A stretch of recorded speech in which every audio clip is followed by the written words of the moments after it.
Fala galera, eu sou o professor Schmitz, tá? E estou apresentando para vocês um novo vídeo no qual nós iremos estudar com uma certa profundidade a propagação de ondas unidimensionais em uma corda, tá? Esse é um assunto que a maioria, né, dos livros trazem de uma forma bastante superficial, tá? Acaba sendo até às vezes uma certa decoreba, né?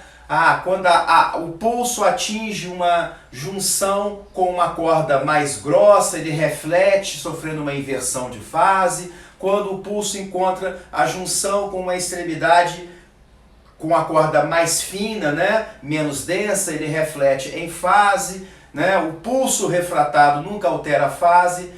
Então nesse vídeo a gente vai apresentar uma maneira de você verificar isso de uma forma um pouco mais quantitativa, né? Nós vamos olhar isso um pouco mais do ponto de vista matemático. Então observe o seguinte, eu tenho aqui um pedaço, né, de uma corda, tá? Eu estou falando de duas cordas, uma corda aqui assim, ó, com uma densidade linear μ1, tá? E essa corda aqui com uma densidade linear μ2, que pode ser maior ou menor do que a 1, tá? Bom, aqui em x igual a 0, eu coloquei exatamente a junção entre as duas cordas, tá? Então eu tenho essas duas cordas, eu vou produzir, por exemplo, um pulso, por exemplo, na corda 1, que vem se propagando e vai encontrar a junção com a corda 2, né? Quando o pulso incidente encontra a junção com a corda 2, ali ocorrerão, né? Lembra que o pulso, né, a onda é uma transmissão de energia.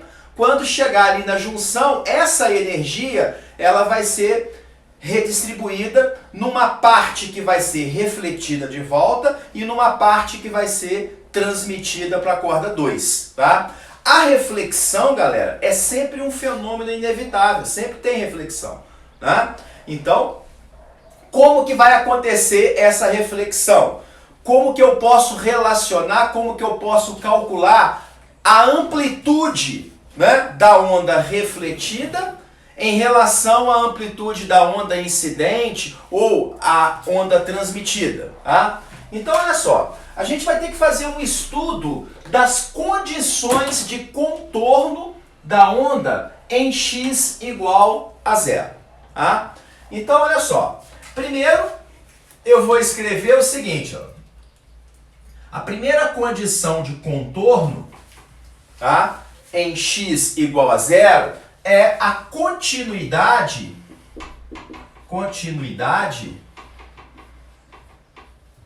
dos deslocamentos,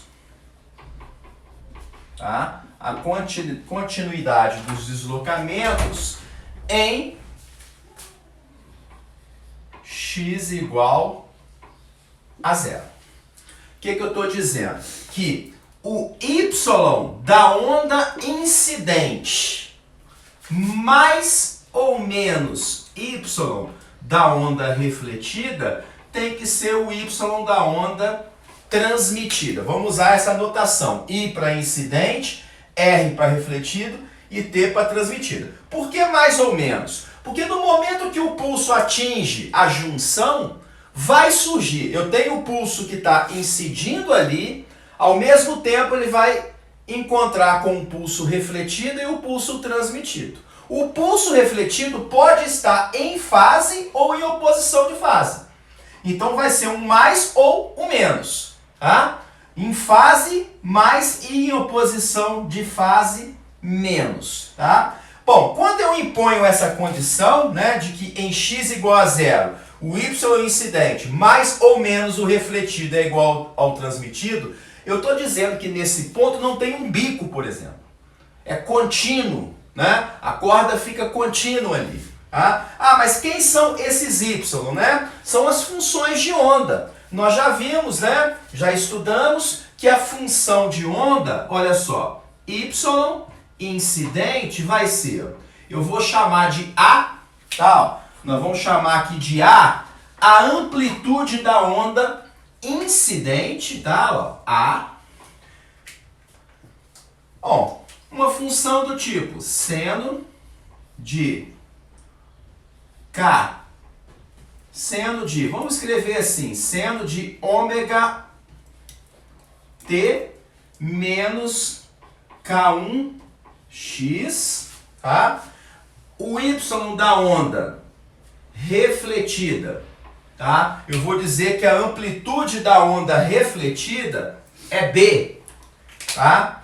Seno de ômega t mais K1x. Observa que o sinal mais aqui está dizendo que a onda refletida está se propagando no sentido contrário ao do eixo x, e esse sinal menos, a onda incidente a favor do eixo x. A onda transmitida, né, o y transmitido, eu vou chamar de C, a amplitude da onda transmitida, né? Aí fica seno de ômega t menos K2x, tá? Lembrem que ômega, né, ó, ômega é 2π vezes a frequência da onda, tá? E o K, que é o número de onda, é 2π sobre lambda, tá?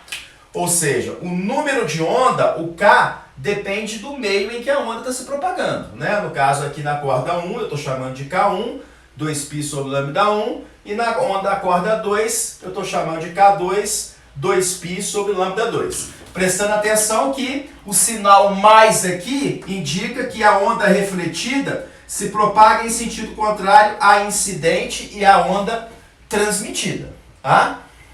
Bom, aí eu vou impor, tá, essa primeira condição de contorno aqui, de que o y incidente mais ou menos o y refletido é igual ao y transmitido, fazendo x igual a zero. Observe que impondo essa condição de contorno, tá, a hora de substituir lá, fazendo x igual a zero, vai zerar esses termos, tá? Ó, zerou todos esses termos, vai ficar tudo seno de ômega t, tá? Então, eu vou obter a seguinte relação. A primeira relação que eu vou obter é que, ó, A mais ou menos B, ó, A mais ou menos B vai ser igual a C.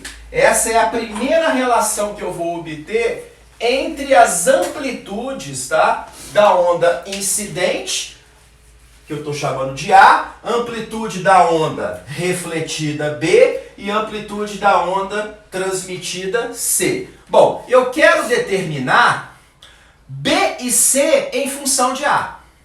Lembra que a amplitude tem a ver com a energia da onda, tá? A potência, a energia irradiada pela onda, transmitida pela onda, é proporcional ao quadrado da amplitude, tá?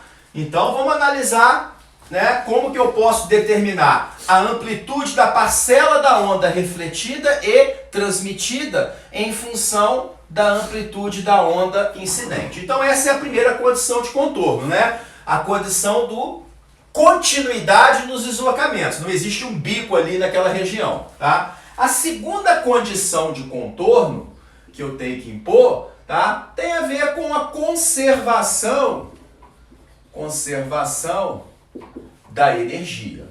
Observe que a gente está fazendo esse estudo sem ter que utilizar o cálculo diferencial, tá? Se nós pudéssemos, né, aqui utilizar o cálculo, tá, de repente os resultados seriam mais imediatos, tá? Mas vamos fazer isso apenas com a matemática do ensino médio.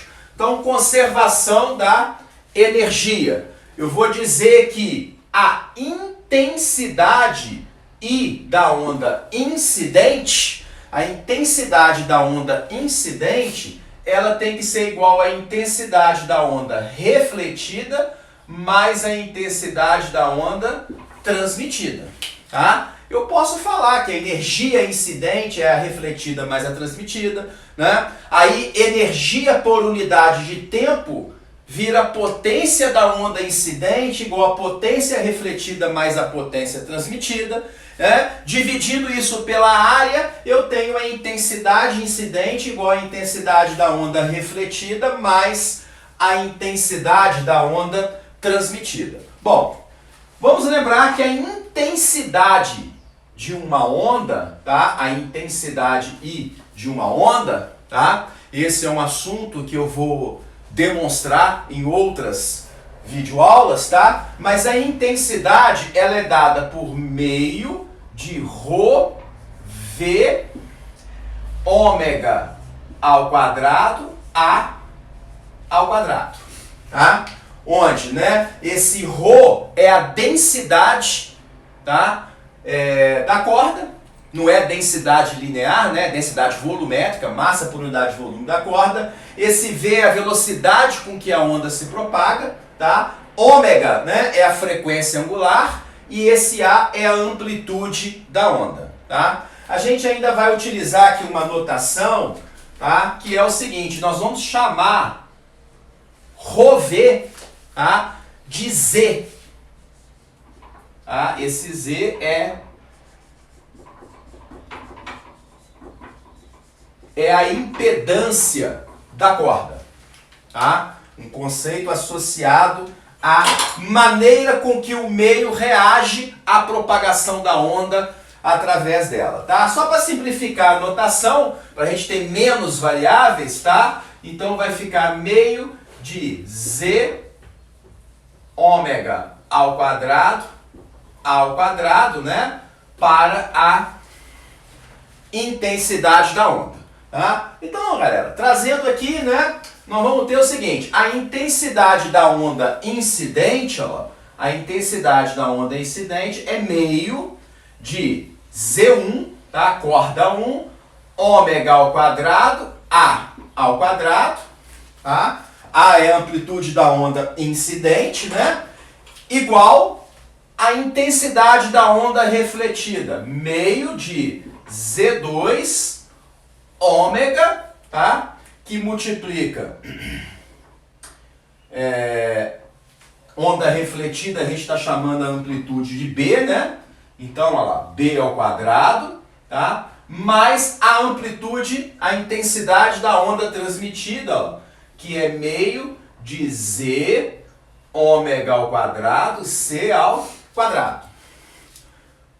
Aqui, né, lembrando que aqui é o Z, na refletida, né, é o Z1, ainda é a corda 1, na transmitida aqui nós temos o Z2. Bom, simplificando aqui as coisas, ó, a gente pode simplificar meio de ômega ao quadrado, ó, meio de ômega ao quadrado em todos os termos, ó.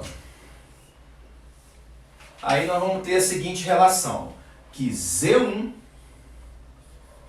A ao quadrado é igual Z1 B ao quadrado mais Z2 C ao quadrado. A Z2C ao quadrado. Bom, essa é a nossa segunda condição de contorno da onda. Agora nós vamos apenas analisar o que vai acontecer. Na verdade, eu vou substituir essa primeira relação aqui, tá? Aí eu vou determinar A e B, vou determinar B primeiro em função de A, posteriormente eu determino C em função de A, tá? Então vamos lá, substituindo aqui a primeira, né? Essa primeira relação da continuidade dos deslocamentos. Aqui nós vamos ter o seguinte: eu vou trazer esse Z1 para o primeiro membro, tá?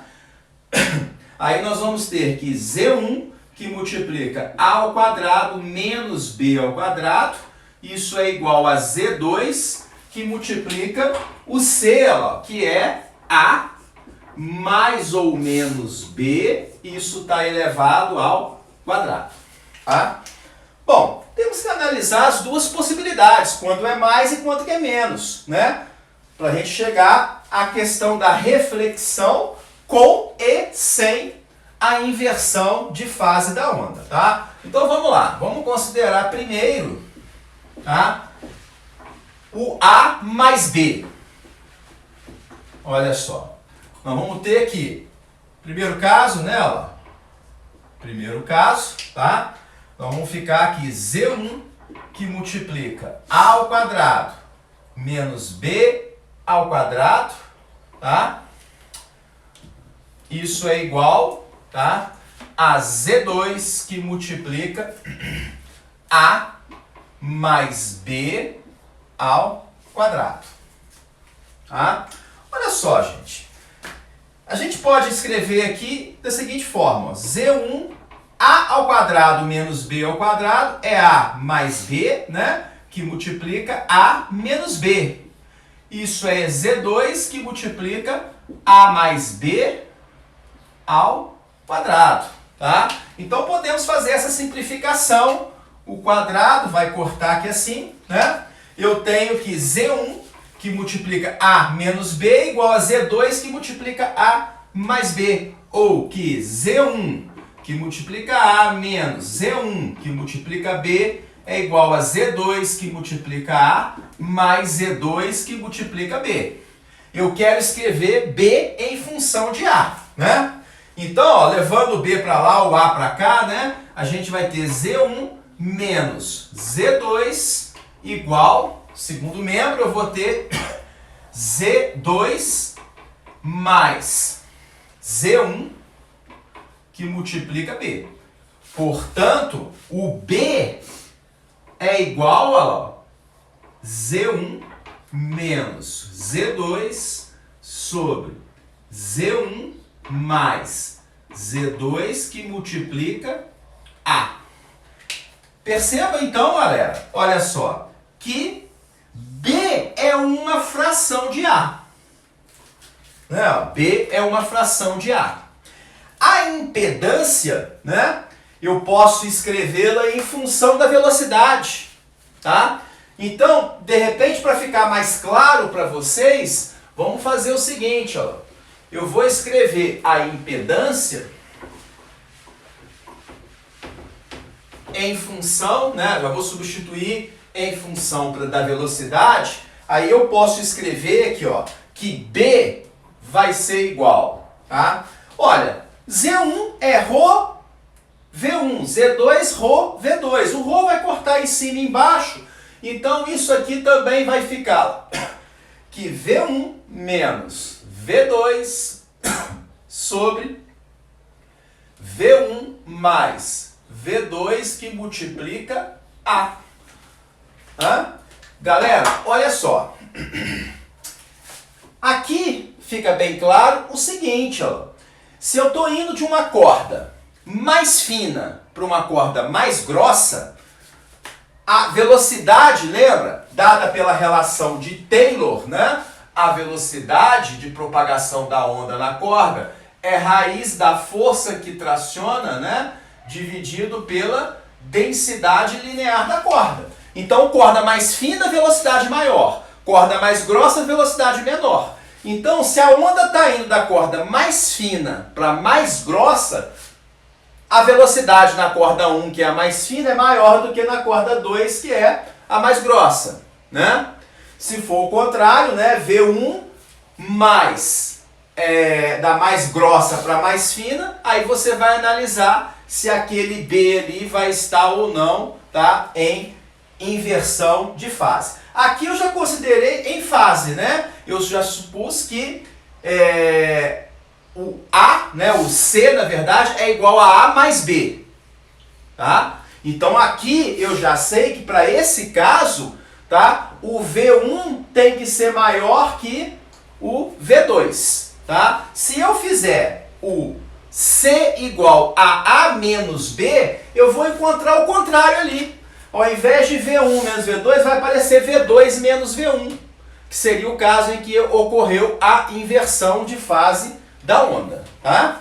Então tá aqui, essa é a amplitude da onda refletida, né? Essa é a refletida em função da onda incidente. Tá? Você pode escrever em função da impedância, pode escrever em função da velocidade ou também pode escrever em função do número de ondas.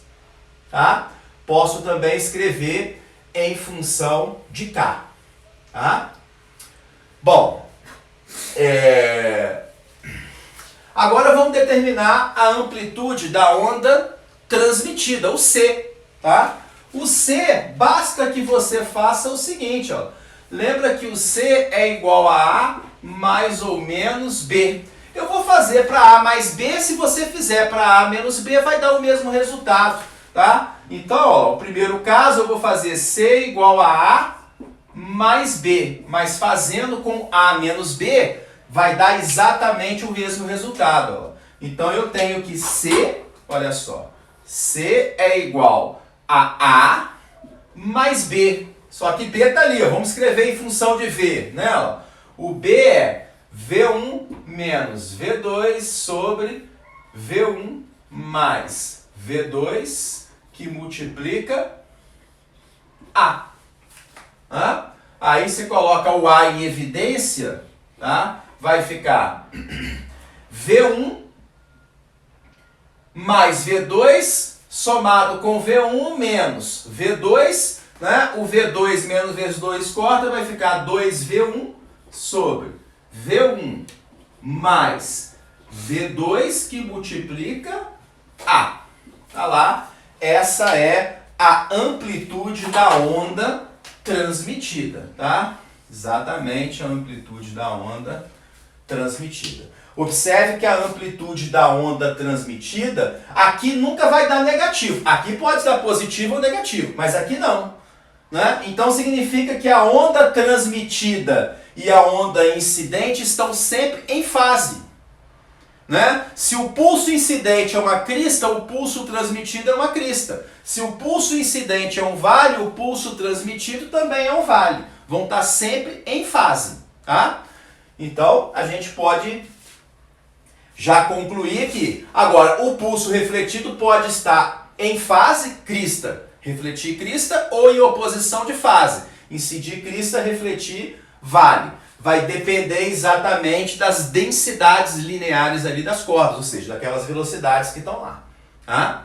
Bom, também a gente pode também escrever em função de K, né? É só usar a equação fundamental V igual a lambda F, né?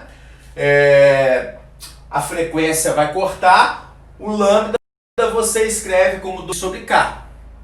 Né? Vai aparecer esses valores, só que em função do número de ondas, tá? Isso inclusive apareceu na prova do INME, ele pedia exatamente para você determinar a amplitude, tá?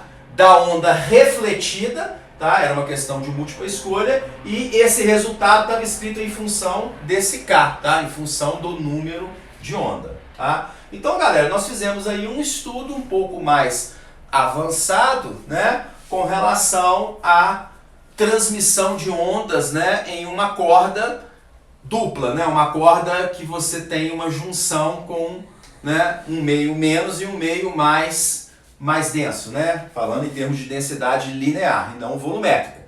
A densidade volumétrica, o ρ é o mesmo. Eu tenho uma corda de cortiça, uma corda de nylon, uma corda de aço, tá, mas com espessuras, né, com densidades lineares diferentes. Beleza, gente? Bom, eu falei em alguns conceitos importantes, como potência da onda transmitida, potência, né? Ou a intensidade da onda, tá? Então, são conceitos, né, que caberiam aí a outros vídeos, a outras aulas, tá? Galera, não se esqueçam de ir lá no meu canal, tá? E se inscrever, porque assim que eu atingir, né, a marca dos 1000 inscritos, a gente vai começar a disponibilizar, tá, vídeos aulas mais importantes aí, tá? Valeu, galera. Obrigado. Até mais.